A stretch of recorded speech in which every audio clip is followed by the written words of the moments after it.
In this speech, Alan will take us on a journey exploring the complexities and mysteries of this most fundamental of human experiences. Drawing on his deep insights and poetic sensibility, he will illuminate the various ways in which love can transform us, challenge us, and ultimately help us to discover our true selves. With his characteristic wit and wisdom, Alan will invite us to embrace the rich tapestry of emotions and sensations that come with falling in love, and to see it as a profound opportunity for growth and self-discovery. So, let us all take a moment to reflect on the transformative power of love, and join Alan Watts as he shares his unique perspective on this universal human experience. Well, now, really, when we go back then to falling in love, and say it's crazy, falling, you see, we don't say rising into love. There is in it the idea of the fall. And it goes back, as a matter of fact, to extremely fundamental things. That there is always a curious tie at some point between the fall and the creation. Taking this ghastly risk is the condition of there being life. You see, for all, life is an act of faith and an act of gamble. The moment you take a step, you do so on an act of faith because you don't really know that the floor is not going to give under your feet. The moment you take a journey, what an act of faith. The moment you enter into any kind of human undertaking and relationship, what an act of faith. See, you've given yourself up. But this is the most powerful thing that can be done. Surrender. See, and love is an act of surrender to another person. Total abandonment. I give myself to you. Take me. Do anything you like with me. See? So, that's quite mad, because you see, it's letting things get out of control. All sensible people keep things in control. Watch it, watch it, watch it. Security, vigilance, watch it. Police, watch it. Guards, watch it. Who's going to watch the guards? So, actually, therefore, the course of wisdom, what is really sensible, is to let go, is to commit oneself, to give oneself up, and that's quite mad. So we come to the strange conclusion that in madness lies sanity.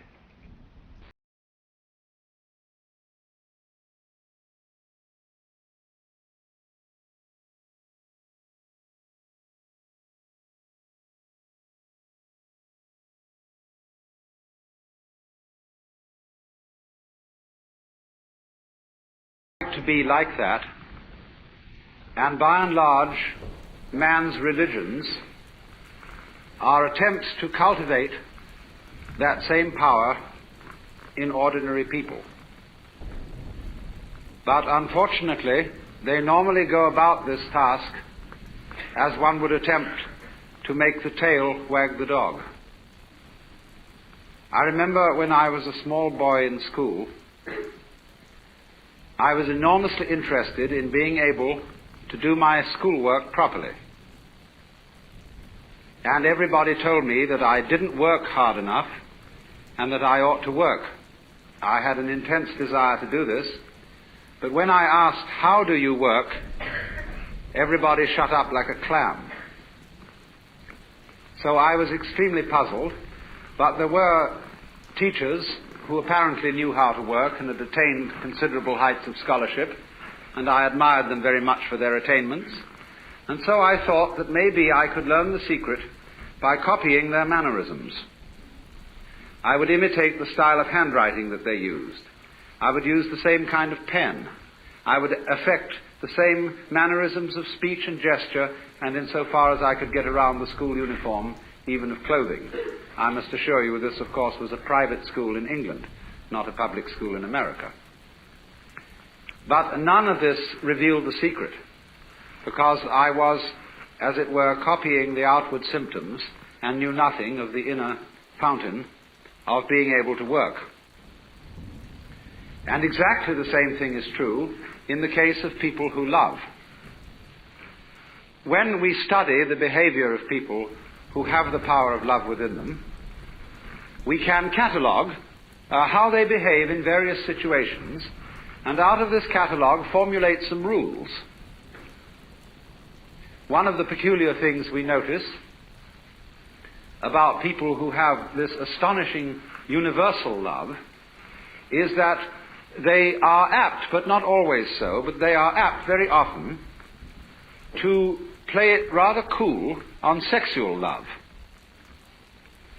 The reason for this is, generally speaking, unknown to preachers, but it is because an erotic relationship with the external world operates, so far as they're concerned, between that world and every single nerve ending. Their whole organism, in all its aspects, physical, psychological and spiritual, is an erogenous zone.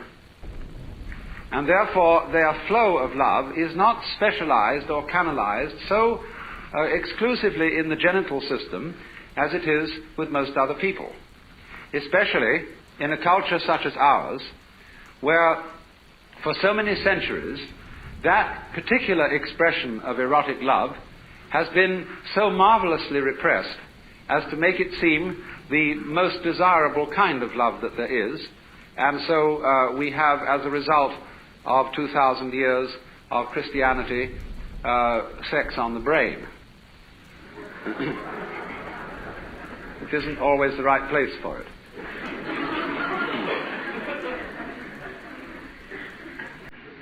Of course, also,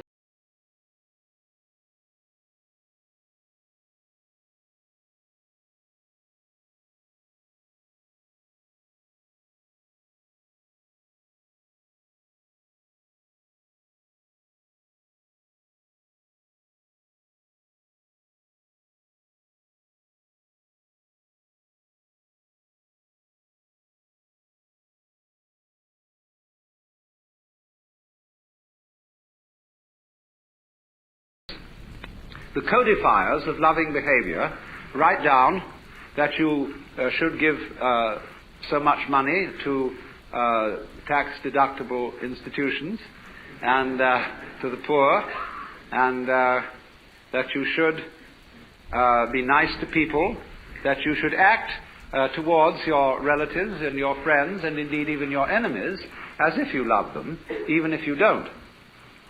And of course, for Christians and Jews and believers in God, there is a peculiarly difficult task enjoined upon us, namely, that thou shalt love the Lord thy God. And not only here, going through the motions of it externally, but with all your heart, with all your soul, and with all your mind. And that is, of course, very demanding indeed. But you see what is happening. It is as if, for example, we admired the music of a certain composer, and having studied his style very thoroughly, we draw up rules of musical composition based on the behavior of this composer. We then go to send our children to music school, where they learn these rules, in the hope that if they apply them, they also will turn into first-class musicians, which they usually fail to do. Because what might be called the technique of music, as well as the technique of morals, as well as, say, the technique of speech, of language, is very valuable because it gives you something to express if, and I repeat, if you have anything to express. But if you don't have anything to say, not even the greatest mastery of English will stand you in good stead unless you can manage to fool your listeners by talking beautiful nonsense and make it sound profound.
And so the more subtle preachers try to see if we can open ourselves and teach methods of meditation and spiritual discipline in the hope that we can contact this power.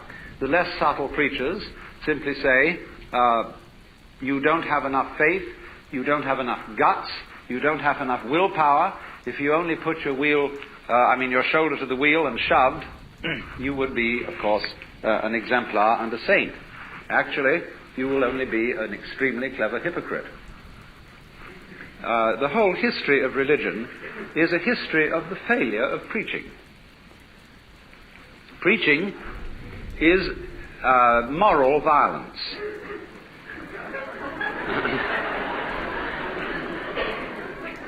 If when you deal with the so-called practical world and people don't behave as you would wish they would, you get out the army or the police force or the big stick, and if those strike you as somewhat crude, you resort to giving lectures.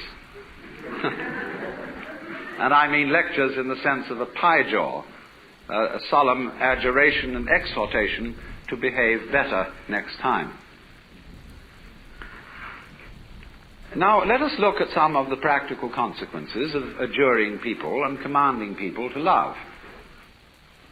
Many a parent says to the child, nice children love their mothers. And, of course, I'm sure you're a nice child. You ought to love your mother, but not because I, your mother, say so, but because you really want to do so. Because one of the difficulties is none of us in our heart of hearts respect love which is not freely given. If, for example, you are an ailing parent and you need to be looked after and you have a son or daughter who feels dutifully that they should look after you because, after all, you've done so much for them, but this somehow, your living with your father or mother prevents you from having a home and a life of your own, naturally you resent this duty, and your parent is well aware that you resent it, even if they pretend to ignore it. They therefore feel guilty that they have imposed upon your loyalty, and you, in turn, can't really disclose from yourself the fact that you hate them for getting sick, even though they couldn't help it. And therefore nobody enjoys the relationship. It is a painful duty carried out. And the same thing would naturally happen if, after a number of years, having at the altar made a solemn and terrible promise that you would love your wife and husband, come what may, forever and ever, till death do you part, and then suddenly you find you really haven't the heart in you to do it anymore, then you feel guilty, and that you ought to love your wife, family, or whatever, and naturally, this is a sort of fiasco, as would be obvious, if you were to ask your wife, do you really love me? And she were to reply, I'm trying very hard to do so.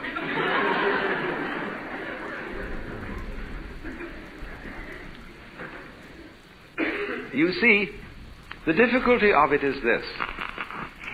You cannot teach a selfish person to be unselfish by any means. That is to say, whatever a selfish person does, whether it be giving his body to be burned or giving all that he possesses to the poor, he will still do it in a selfish way of feeling. And he will be able to do this with extreme cunning and marvelous self-deception and deception of others besides.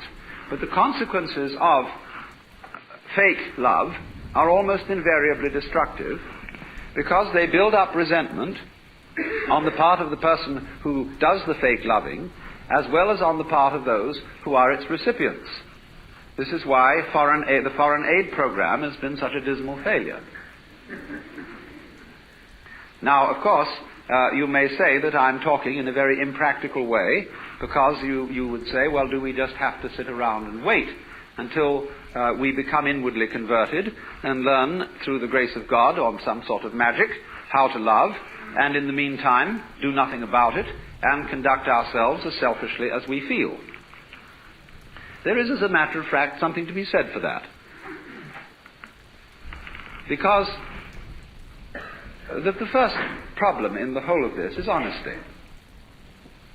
And the reason why the Lord God says at the beginning of things, thou shalt love the Lord thy God with all thy heart and with all thy soul and with all thy mind, is not because the Lord God is stupid, but because he's very clever.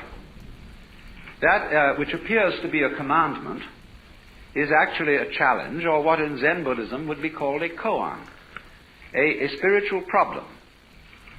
Because if you exercise yourself resolutely in trying to love God and or your neighbor, you will find that you get more and more tangled up. You will realize increasingly that the reason why you are attempting to obey this as a commandment is that you want to be the right kind of person. And obviously you want to be the right kind of person for your own reasons. And so if you do, in the first place, feel selfish and come to the conclusion, as a result of trying various experiments with love, that you love yourself more than anybody else,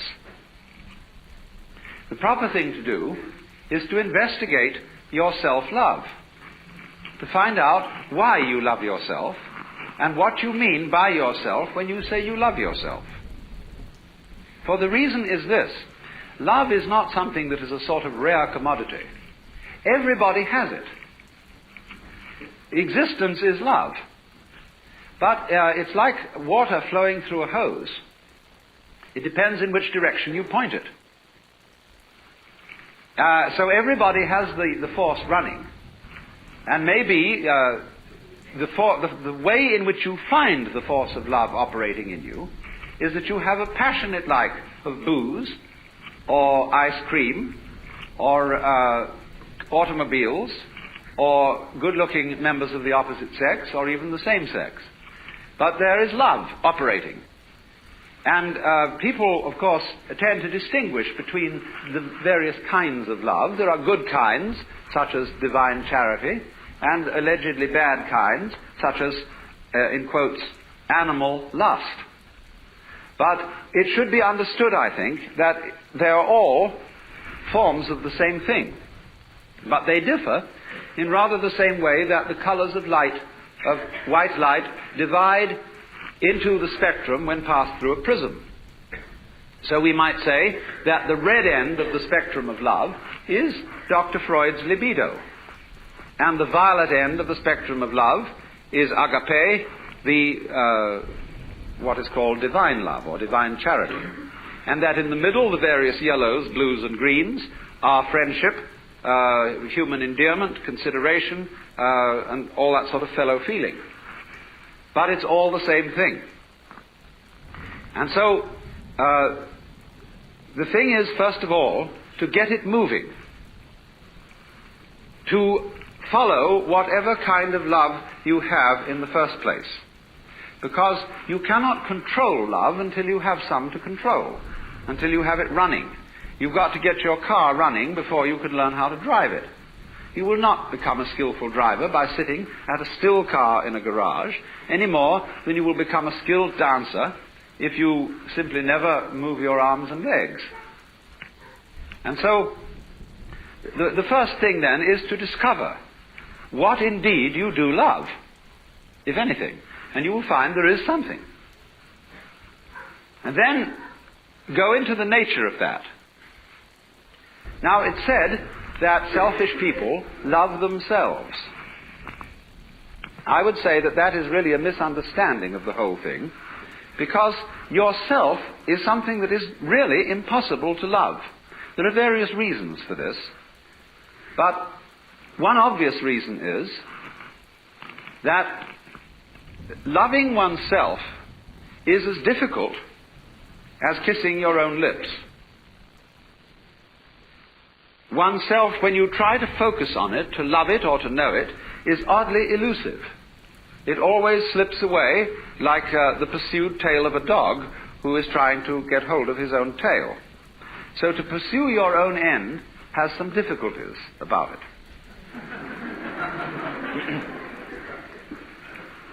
If you explore what you love when you say you love yourself, you will make the startling discovery that everything you love is something which you thought was other than yourself. Even if it be very ordinary things such as ice cream or booze, in the conventional sense, booze is not you, nor is ice cream. It turns into you in a manner of speaking when you consume it, but then you don't have it anymore. And so you look around for more in order to love it once again. But so long as you love it, you see, it's never you.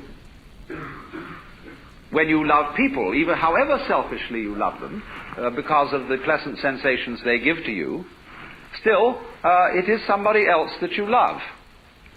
And as you inquire into this, as you follow honestly your own selfishness, many interesting transformations begin to come about in you. One of the most interesting transformations of being directly and honestly selfish, in the same way that, for example, cats are, is that you stop deceiving people. A great deal of damage is done in practical human relations by saying that you love people, when what you mean is that you ought to. And you don't really. You give the wrong impression, and people begin to expect things of you which you're never going to come through with. We have been taught, for example, that we ought to love our enemies. Now, we don't really understand what it means to love our enemies. We think it means to be charitable towards them in the hope that we will convert them, and so that they will sin. The real reason for loving enemies is that one needs enemies. They're terribly important to you. For example, I think that some of you here feel that you belong to a nice set of people. It may be an ordinary kind of bourgeois coterie of pleasant squares, or it may be a church group of some kind, a club, or a special cult, or just a group of friendly drinkers. But at any rate, you feel that by virtue of membership in this society, you belong to a special in-group of nice or saved people. Now, when you consider what nice people talk about when they sit round the dinner table and have an opportunity to nurture their collective ego, you will find that the most fascinating topic of conversation is the nasty people. How awful they are, what dreadful things they do, and what is it all coming to. And this very, very satisfactory, condemnatory conversation nurtures your ego. But people who do that don't seem to realize that they thereby depend on the nasty people in order to know that they're nice. They are, as a matter of fact, highly indebted to them. On the other side of the picture, the nasty people, it may be, say, beatniks opposite the squares, or some kind of repressed group. It might be a group of Negroes, or of Jews, or of Irish Catholics, or Italian Catholics, or anybody who generally gets regarded as being not quite nice.